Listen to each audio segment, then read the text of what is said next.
بسم الله الرحمن الرحيم. الحمد لله رب العالمين، والصلاة والسلام على أشرف الأنبياء والمرسلين وعلى آله وأصحابه أجمعين. اللهم افتح علينا فتوح العارفين وارزقنا فهم النبيين بجاه خاتم المرسلين. اللهم إنا نعوذ بك من علم لا ينفع، ومن قلب لا يخشع، ومن نفس لا تشبع، ومن عين لا تدمع، ومن دعاء لا يستجاب له. اللهم علمنا منه ما جهلنا وذكرنا منه ما نسينا. Hari ini kita mula dengan hadis yang ke-23. Hadis 23. Kalau ada buku kitab ni, muka surat 265.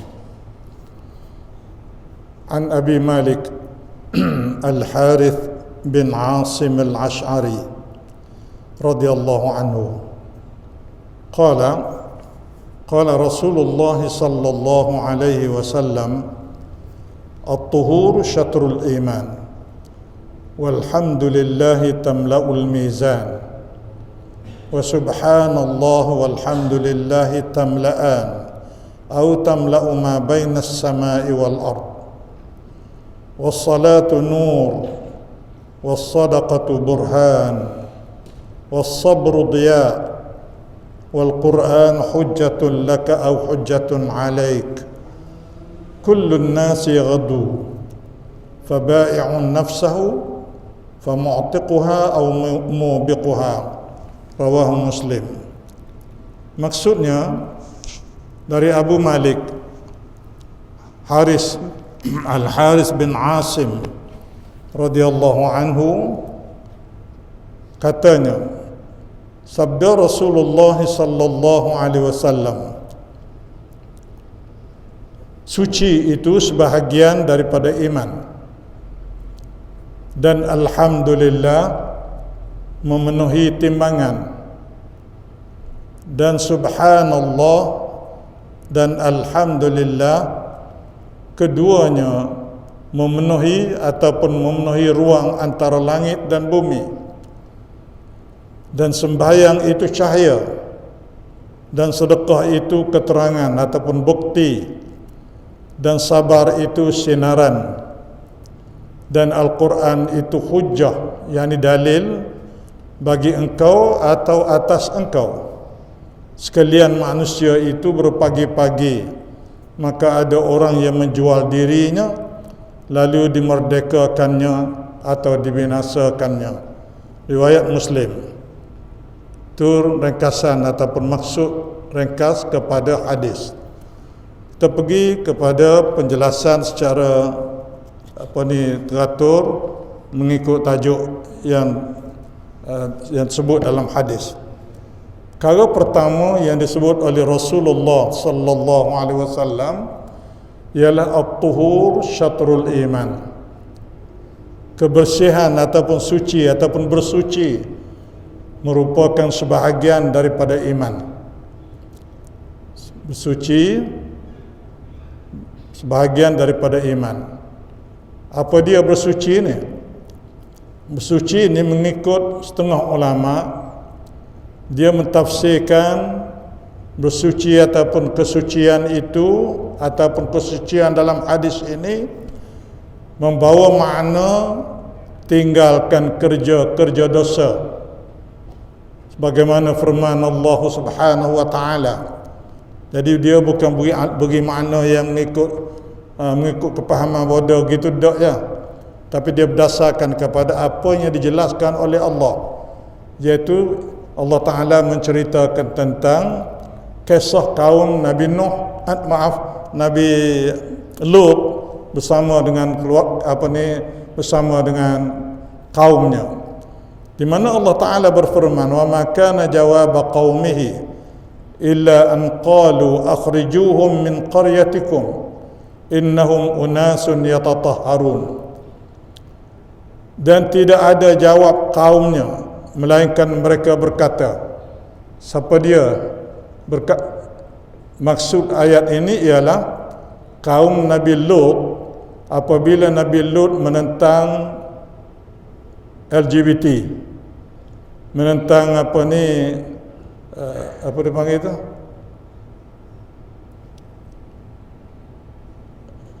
Liwat. Menentang liwat yang menjadi budaya kepada kaum Nabi Lut pada masa itu. Sekalipun Nabi Lut beri tawaran anak dia untuk dijadikan isteri sebagai perhubungan yang tabi'i, dak mereka nak kepada luar tabi'i juga. Bila mereka nak keluar tabi'i, Nabi Lut cegah ataupun Nabi Lut tegur, maka mereka rasa keselamatan dan juga kebebasan mereka telah mula terhalang.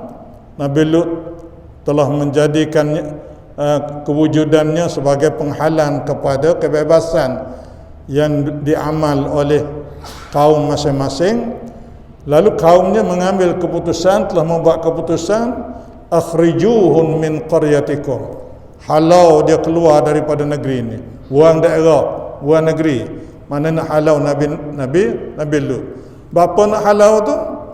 Kerana innahum unasun yatatahharun, kerana mereka ini adalah golongan orang-orang yang mensucikan diri. Maknanya orang tak buat dosa ni salah, kena halau, kena keluar, kena buang daerah. Itu yang berlaku, cerita yang berlaku.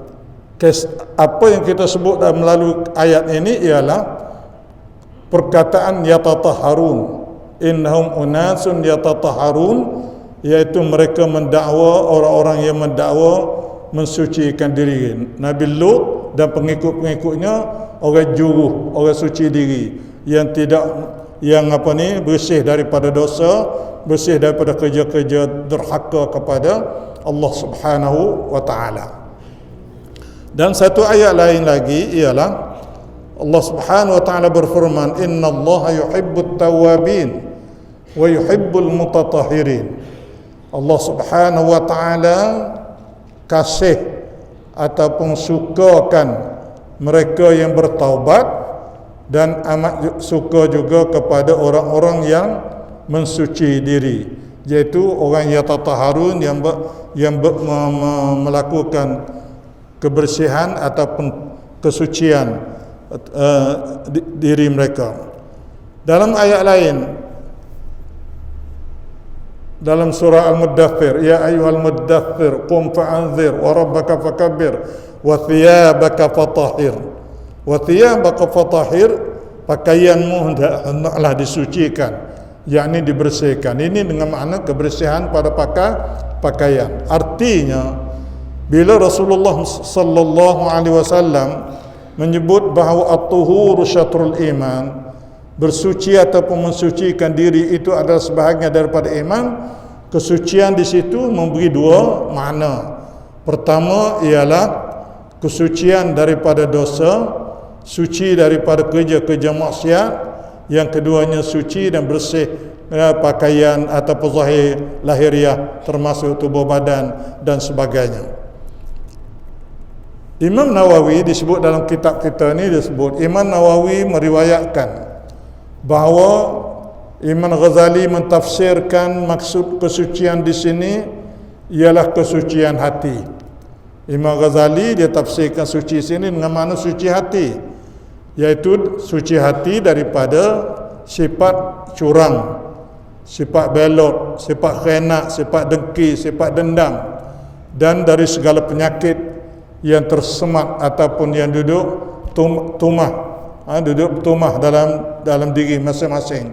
Suci daripada sifat-sifat dengki dan sebagainya, daripada sifat dendam, belot, tak amanah, dan seterusnya. Itu ditafsirkan oleh Imam Ghazali. Akhirnya suci daripada sifat-sifat inilah yang menjadikan kita ni telah pun mendapat separuh daripada iman, syatrul iman, separuh daripada iman. Kerana itu beliau menegaskan, siapa dia ni? Imam Nawawi. Imam Nawawi kata, sesiapa yang mengucapkan dua kalimah syahadah, ia mendapat sebahagian iman, dan barang siapa yang bersih hatinya daripada segala penyakit, sempurnalah imannya. Mengucap dua kalimah syahadah separuh iman, Dan bila bersih hati daripada deki, daripada bohong, daripada dendam, daripada tak curang, tidak amanah dan sebagainya, maka bila suci hati daripada tu, iman kita menjadi sempurna. Sebaliknya, siapa-siapa yang tidak membersihkan hati, maka kuranglah imannya. Artinya bila hati kita duduk masih lagi karak dengan perangai deki, perangai pelawak, perangai hina ke orang dan sebagainya, maka ini adalah merupakan orang yang rugi, yang mana orang yang tidak suci jiwa dan tidak suci hatinya. Itulah yang ini berdasarkan kepada apa yang disabdakan oleh Rasulullah sallallahu alaihi wasallam. Innallaha la yanzuru ila suwarikum walakin yanzuru ila qulubikum. Allah Ta'ala tak pandang, tak tengok, tak ambil hal pun tentang apa yang ada pada lahir kamu, rupa kamu, rupa pakaiannya, rupa parahnya, make upnya, berjanguk lagu mana pun, itu bagi Allah Ta'ala tak ada nilai. Tak ada nilai di sisi Allah Subhanahu Wa Ta'ala. Apa yang Allah Ta'ala nilai, walakin yanzuru ila qulubikum. Yang Allah Ta'ala nilai, yang Allah Ta'ala tengok ialah hati kamu. Jadi kena bersih hati, kena suci hati ini. Seterusnya, maka daripada penjelasan ini kita boleh faham bahawa ciri-ciri ataupun sifat iman itu ada dua bahagian. Bila sebut kata orang ni orang beriman, artinya dia mempunyai dua tanggungjawab, dua perkara yang mesti wujud pada diri dia. Pertama, pembersihan ataupun penyucian lahiriah ataupun zahir.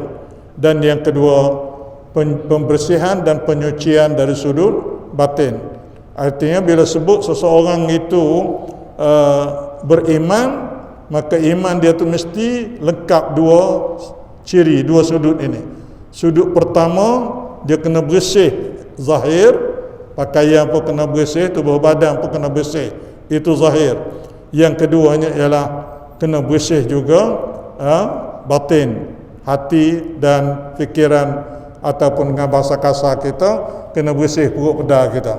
Itu maksud kepada kebersihan di sini. Bagaimanapun kebanyakan ulama berpendapat yang dimaksudkan dengan bersuci oleh hadis ini ialah bersuci dengan air daripada segala hadas. Ini yang paling masyhur, yang paling menjadi asas, dan inilah yang menjadi asas kepada kebersihan, iaitu bersih daripada segala hadas dan bersih daripada segala najis. Tadi zahir. Bersih daripada hadas ini ialah bersih daripada batin. Kita ambil air semayang, basuh muka, basuh tangan, dianggap sebagai orang yang bersih daripada hadas apa ni, hadas kecil dan hadas besar lah. Hadas besar itu kena mandi. Jadi itu kebersihan dari sudut zahir, tapi pada hakikatnya ialah juga kebersihan kepada batin, kerana taat dan juga tunduk kepada Allah Subhanahu wa taala. Seterusnya sabda Rasulullah sallallahu alaihi wasallam, alhamdulillah tamla'ul mizan wa subhanallah walhamdulillah tamla'an atau tamla'u ma bainas sama'i wal ard. Alhamdulillah, ucapan kita, zikir kita, sebutan kita dengan alhamdulillah, maknanya kita apa? Tahmid, kita memuji Allah.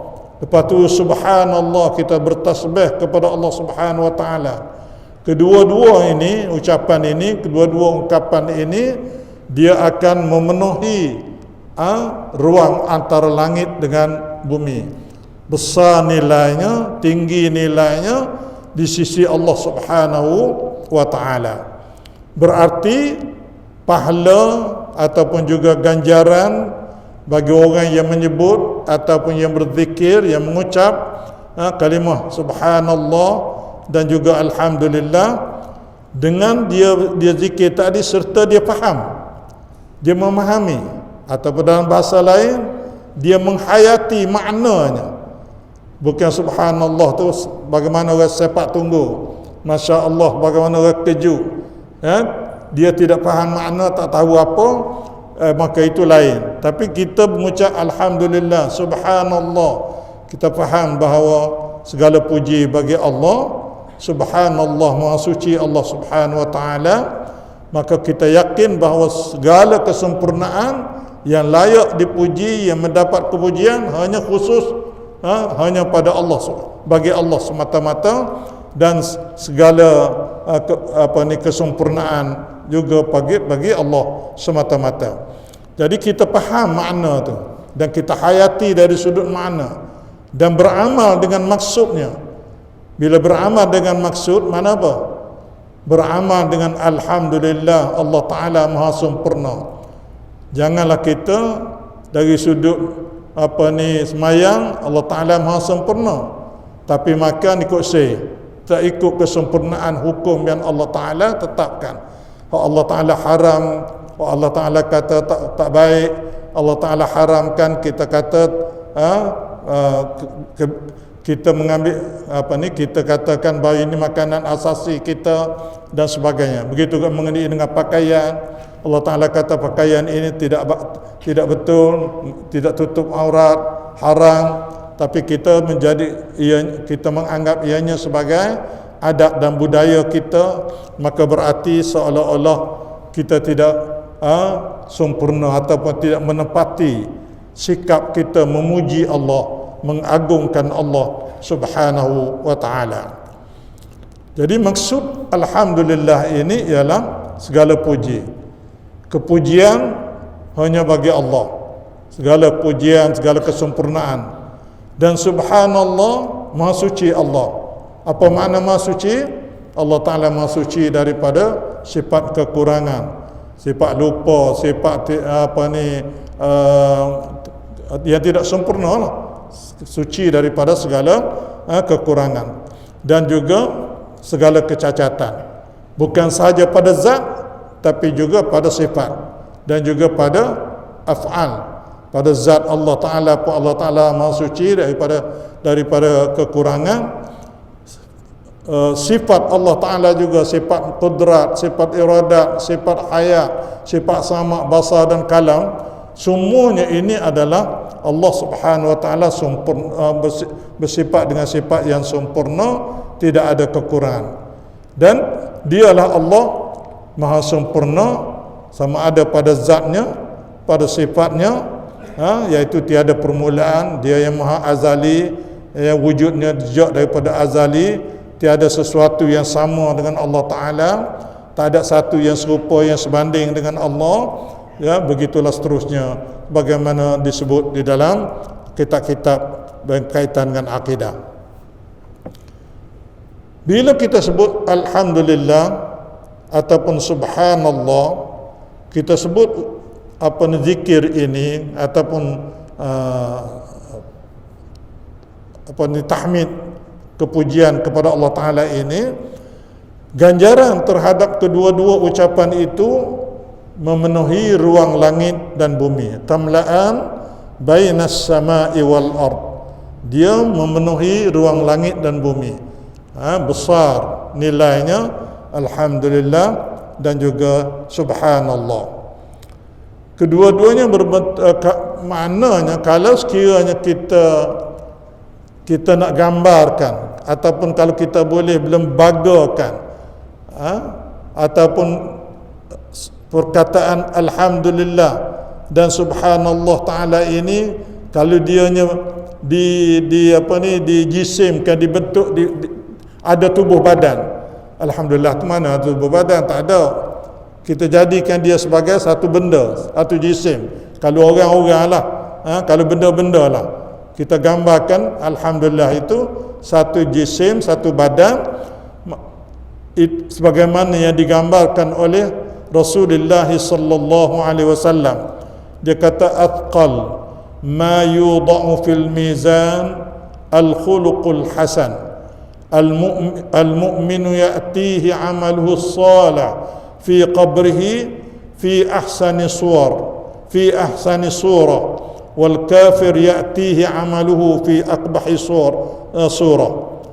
Di mana perkara yang paling berat diletakkan di dalam mizan. Benda yang paling berat letak atas nimbang, atas dacing hak nimbang tu, ataupun atas apa panggil ni, kilo, timbang kilo ke timbang apa ni, kati ke. Kalaulah kita benda yang paling berat sekali letak atas cepek, apa dia panggil, gau tu cepek, tak atas cepek dacing tu, lepas timbangan tadi, benda paling berat sekali ialah akhlak yang baik, perangai juru. Itulah benda yang paling berat sekali, kata Rasulullah sallallahu alaihi wasallam. Orang Islam, kata Rasulullah, akan datang amalannya, kita ni, amalan kita esok di hari akhirat, ketika kita di dalam kubur ke, pada hari akhirat esok, pada hari kita kata hari akhirat lah, selepas daripada mati kan. Jadi ketika mana kita duduk dalam kubur tu, amalan orang mukmin ini ditimbang, yang paling itu yang paling utamanya lah amalan akhlaknya yang baik. Amalan orang mukmin yang soleh, sama ketika dikubur dia pun sudah datang dalam rupa bentuk yang paling baik. Amalan kita atas dunia ni, kita buat amalan baik, perangai juru, bila masuk dalam kubur, amalan kita tadi, kita beri nasihat ke orang, kita cakap benar, kita tidak kecek orang dan sebagainya, tunjuk budi pekerti yang juru. Semuanya ini dia akan datang secara lembaga, dalam bentuk, kalau orang-orang lah, kalau bentuk benda-benda lah, yang di mana di sini dikata datang dengan rupa yang paling baik. Amalan hak kita buat, amalan baik itu mari jumpa kita jadi pembela di waktu disoal dalam kubur, dia jadi pembela dalam bentuk rupa yang baik. Adapun amalan orang kafir, dia akan mari, tapi bukan mari jadi pembela, mari jadi saksi, tapi dalam gambaran yang paling buruk. Kata Rasulullah, ya'tihi amaluhu fi aqbahi surah, amalan dia datang kepada dia dalam bentuk gambaran yang paling huduh, yang apa ni, ya, itulah yang digambarkan oleh Rasulullah sallallahu alaihi wasallam. Dalam hadis lain daripada Abdullah bin Amr daripada Nabi sallallahu alaihi wasallam, baginda bersabda, at-tasbih nisful mizan walhamdulillah yamla'u wa la ilaha illallah laisa laha dunallahi hijab hatta tasila ilaihi. Tasbih iaitu subhanallah. Tasbih itu maknanya subhanallah adalah separuh iman. Separuh bukan iman tu. Tasbih nisful mizan.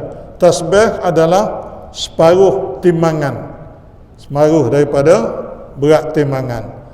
Alhamdulillah memenuhinya. Bila kita ucap alhamdulillah, subhanallah, maka subhanallah itu adalah menjadi separuh daripada nilai nilai pahala kita. Separuh pahala ada pada perkataan subhanallah. Tapi bila kita kata alhamdulillah, mari alhamdulillah tu separuh yang kedua. Bila sebut dua-dua, dia memenuhi dan kedua-duanya menjadi pembela kepada kita yang menyebut perkataan itu. Untuk memahami hadis lain lagi, diriwayatkan oleh Abu Hurairah, Rasulullah bersabda, ma qala abdun la ilaha illallah mukhlisan illa futihat lahu abwabus sama. hatta yufdiya ilal arshi majtunibatil kabair. Tidaklah seseorang hamba itu mengucapkan la ilaha illallah dengan penuh ikhlas, melainkan dibuka baginya pintu-pintu langit melangkaui ke arasy. Mana bila kita ucap la ilaha illallah ni, la ilaha illallah, kita mengucap gitu, ucap tu dengan mukhlisan, ucap dengan penuh ikhlas, dengan penuh ikhlas, bukan apa ni, kejut ke orang, kejut ke benda atau apa sebagainya. Ataupun kadang-kadang kita nak marah pun la ilaha illallah juga. Nak marah kerana la ilaha illallah, budak ni sakit hati yang kita ada nak. Jadi kadang-kadang ialah lebih baik pada melatah tak tu kalu.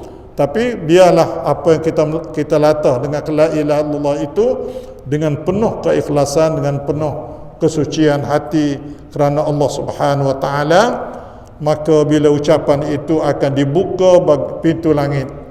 Pintu langit terbuka, dan buka itu bukan sekadar buka tu aja, buka direct terus nampak langkau sampai kepada arasy Allah Subhanahu wa taala. Sehingga bila? Sehingga dijauhi daripada dosa. Selama mana? Selama dijauhi daripada dosa-dosa besar. Selagi mana selepas kita mengucap la ilaha illallah tadi, kita tidak buat dosa-dosa besar, tidak deraka pada bapa, tidak bercakap bohong, tidak mencuri, tidak berzina dan sebagainya, dan tidak syirik kepada Allah Ta'ala, selama itulah kalimah la ilaha illallah ini terbuka pintu langit sampai kepada arasy Allah Subhanahu wa Ta'ala.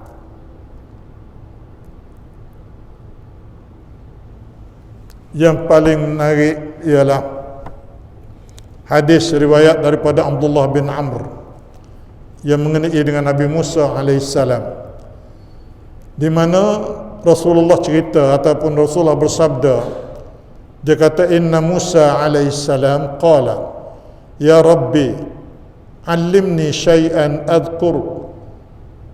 adhkurka bihi wa ad'uka bihi.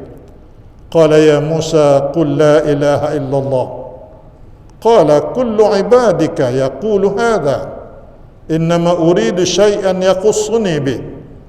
Qala ya Musa law anna as-samawati as-sab' wa 'amirahunna ghairi wal ardina as-sab'a fi kaffah wa la ilaha illallah fi kaffah malat bihim la ilaha illallah.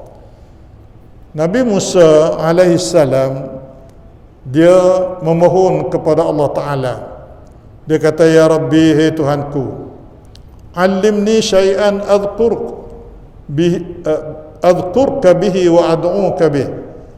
Ya Allah, tolong ajar kepada aku suatu benda yang aku nak zikir dengannya, aku nak sebut benda tu ataupun zikir itu, dan aku nak doa dengan zikir itu.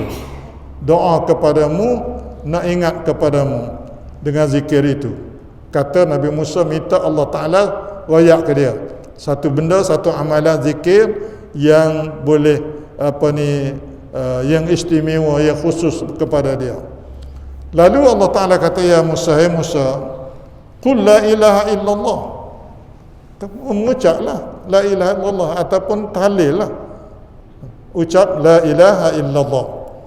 Lalu Nabi Musa kata, kullu ibadika yaqulu hadha.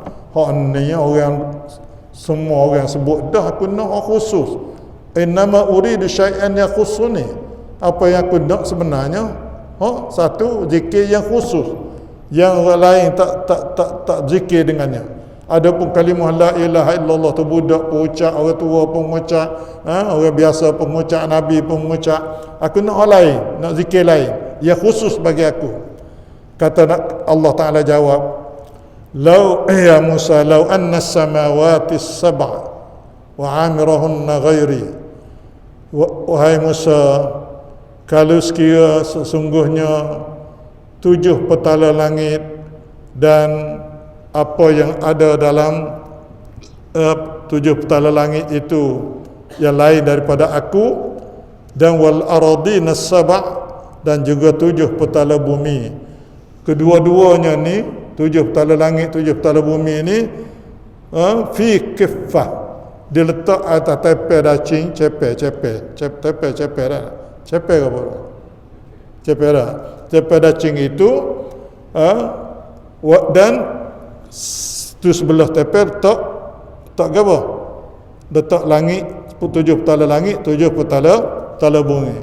Dan kalimah la ilaha illallah letak cepe yang kedua, letak sebelah ni. Kalau cepe alik kanan ni letak apa ni,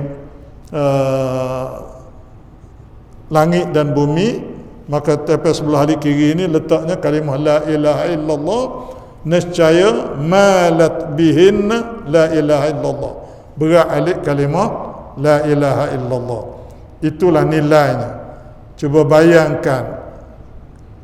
bayangkan bahawa bersama langit, bersama bumi masih lagi ringan berbanding dengan kalimah la ilaha illallah.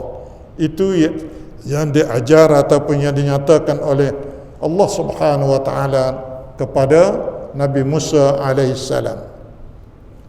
Seterusnya sabda Rasulullah dalam hadis yang kita baca hari ini ialah wassalatu nurun. Wassalatu nurun, sembahyang itu cahaya.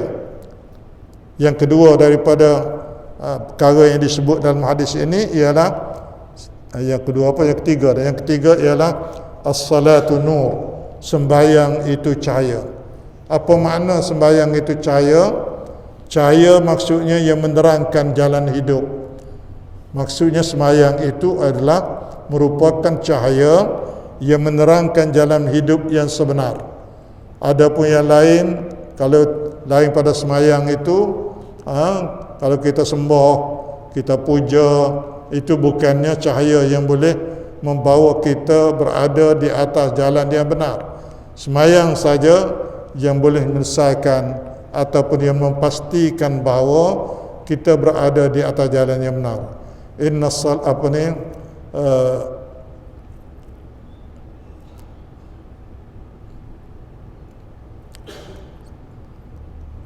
As-salatu inna salata tanha 'anil fahsya'i wal munkar. Sembahyang itu boleh mencegah daripada perkara munkar dan perkara keji. Artinya bila tercegah daripada perkara keji dan munkar, dengan sendirinya berarti kita berada di atas landasan yang benar, landasan yang betul. Jadi sembahyang ni cahaya bagi orang yang mendirikannya. Ia menjadi cahaya suluhan kepada orang yang laksanakan sembahyang. Dan cahaya ini bukan sahaja cahaya di akhirat, tapi juga cahaya di dunia. Itulah yang disabdakan oleh Rasulullah sallallahu alaihi wasallam menerusi hadis lain yang menjelaskan maksud pada ayat hadis ini, iaitu man hafaza 'alaiha kanat lahu nuran wa burhanan wa najatan yaumal qiyamah wa man lam yuhafiz 'alaiha lam takun lahu nuran wala burhanan wala najatan. Siapa-siapa yang memelihara, siapa-siapa yang jaga sembahyang, siapa-siapa yang memberi perhatian berat kepada sembahyang, adalah baginya cahaya. Satu. Yang kedua, pembela alasan kepada dia yang menjadi benteng dan pembela dia dari akhirat, dan juga kelepasan daripada segala ujian hari akhirat pada hari kiamat nanti. Jadi sembahyang ni cahaya yang menyuluh, cahaya yang membela, dan juga cahaya yang melepaskan kita daripada ujian hari akhirat ataupun hari kiamat. Dan barang siapa tidak memeliharanya, siapa-siapa yang tak ambil berat mengenai dengan sembahyang, tidak adalah baginya cahaya dan tidak ada baginya alasan dan kelepasan. Ini hadis riwayat Ibn Hibban. Mengikut riwayat lain, ada satu kumpulan yang mereka ni bersama dengan 4 orang yang berpengaruh. Maknanya mereka yang tak semayang ni, yang tinggal semayang ni, mereka ni bersama dengan 4 orang yang berpengaruh. Kalau kita orang semayang ni ialah orang yang bersama dengan para nabi, para siddiqin, para syuhada dan sebagainya. Tapi bagi orang yang tak semayang ni, dia duduk bersama dengan 4 orang yang paling berpengaruh atas muka dunia ni. Pertama bersama dengan siapa agak-agak? Pertama bersama dengan Fir'aun. Fir'aun ini pengaruh kuasa kerajaan. Kuasa kerajaan yang zalim, kuasa kerajaan yang mencekam rakyat ialah Fir'aun. Maka orang tak semayang sama ada duduk bersama dengan Fir'aun. Ataupun yang keduanya bersama dengan Haman. Bersama dengan Haman. Haman ni pengaruh ke apa? Haman ni adalah pengaruh kepimpinan dan ketuanan. Pengaruh kepimpinan.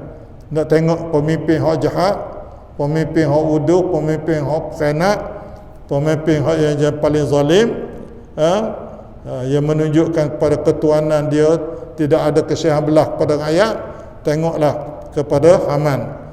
Dan yang ketiganya adalah bersama dengan Qarun. Qarun ni pengaruh ke apa? Pengaruh harta. Qarun ni ialah seorang ahli ahli hartawan. Hartawan yang begitu banyak, yang banyak sehingga sampai pada peringkat anak kuci gedung harta dia pun bawa dengan trailer. Unta tu trailer lah zaman ni. Bukan saja dimuat atas kereta kacir, tapi dengan trailer bawa dengan unta. Itu anak kuci gedung dia. Jadi orang tak semayang tu sama ada dengan Fir'aun, sama ada dengan Haman ataupun dengan Qarun. Dan yang ketiganya, kalau tidak dengan 3 orang tu, dia bersama dengan Ubay bin Khalaf. Bersama dengan Ubay bin Khalaf. Ubay bin Khalaf ni pengaruh apa? Pengaruh perniagaan. Ini orang korporat. Ini orang korporat, dia berniaga asalkan boleh untung, ada apa ni, ada keuntungan, maka tak kira halal, tak kira haram, tak kira riba, tak kira apa, dia ngomong belaka. Inilah yang dikatakan Ubay bin Khalaf. Satu hadis lain mengenai dengan semayang ini ialah man sallas salawatil khams fi jama'atin jaza 'ala as-sirati kalbarq al-lami' fi awwal zumratin min as-sabiqin wa jaa'a yawm al-qiyamah wa wajhuhu kal-qamar lailatal badr. Sesiapa yang menunaikan sembahyang 5 waktu secara berjemaah, secara berjemaah, dengan anak ke, dengan bini ke, masjid ke, surau ke, secara dengan berjemaah, dia akan melalui siratal mustaqim, lalu atas titian siratal mustaqim itu secepat kilat, kalbarq, iaitu seperti kilat, secepat kilat tu. Itulah menyeberangi titian siratal mustaqim bagi orang yang semayang. Dan di dalam kumpulan mereka yang awal, kita ni termasuk bila kita orang yang mendirikan semayang jemaah, maka kita lalu atas siratal mustaqim tadi secara kilat, dengan laju, dengan pantas, dan kita melintah atas titian siratal mustaqim itu adalah termasuk di dalam kumpulan orang yang pertama. Kumpulan pertama, bukan kumpulan yang ke-100, yang ke-200, kumpulan yang pertama yang melalui titian siratal mustaqim. Dan akan datang pada hari kiamat, mukanya seperti bulan di malam penuh purnama. Muka yang cerah, yang ceria, yang jernih. Seterusnya firman sabda Rasulullah sallallahu alaihi wasallam, was-sadaqatu burhan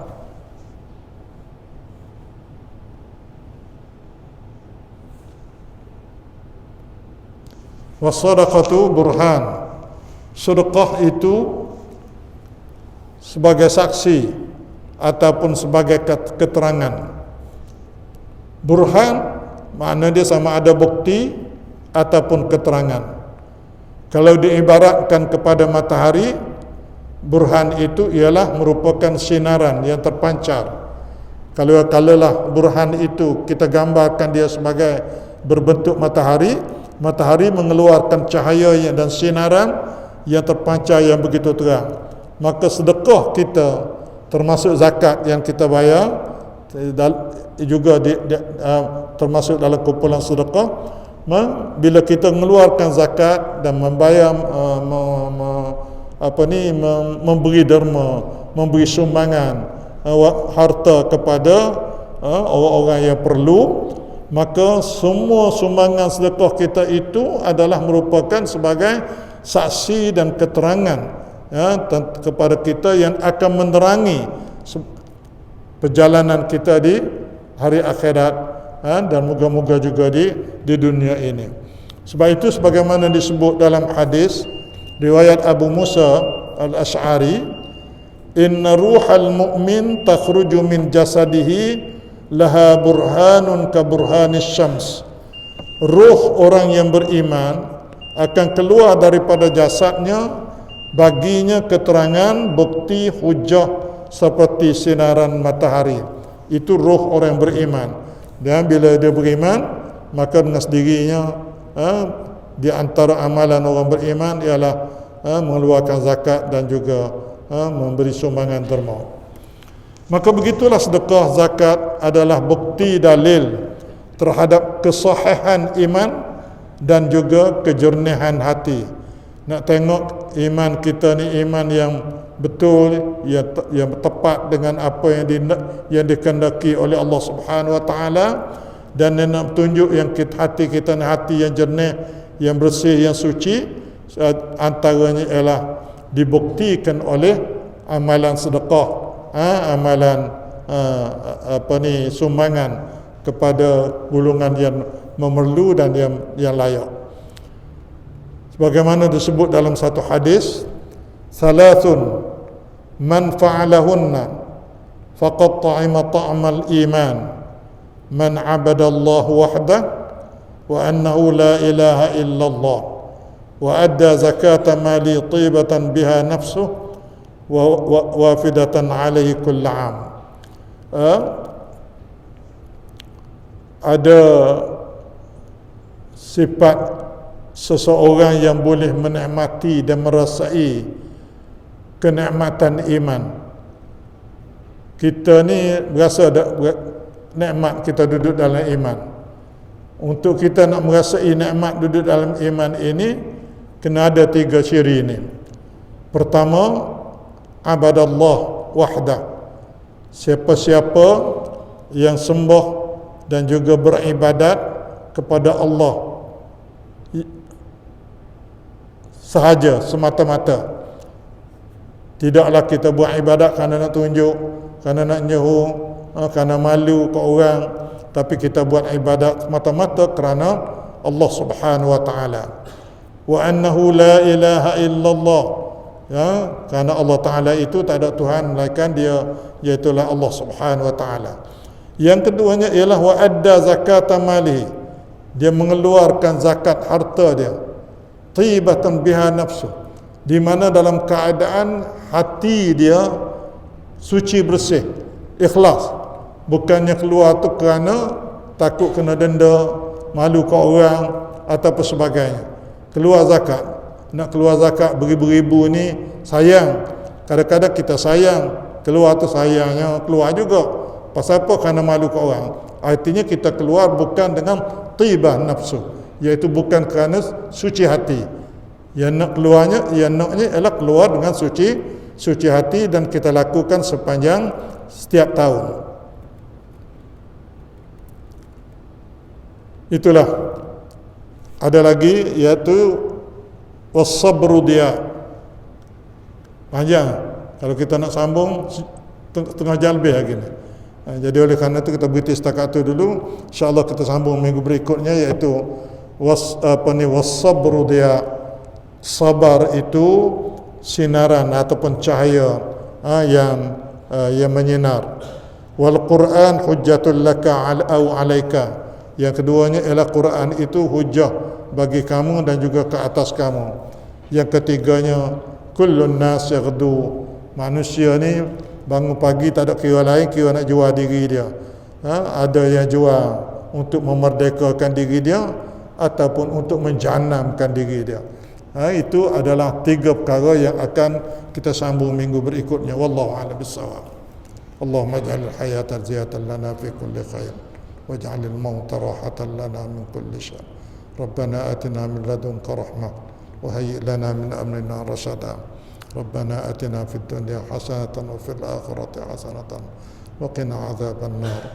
Wa sallallahu ala Muhammadin wa ala alihi wa sahbihi ajma'in. Walhamdulillahi rabbil alamin. Qabbalallah.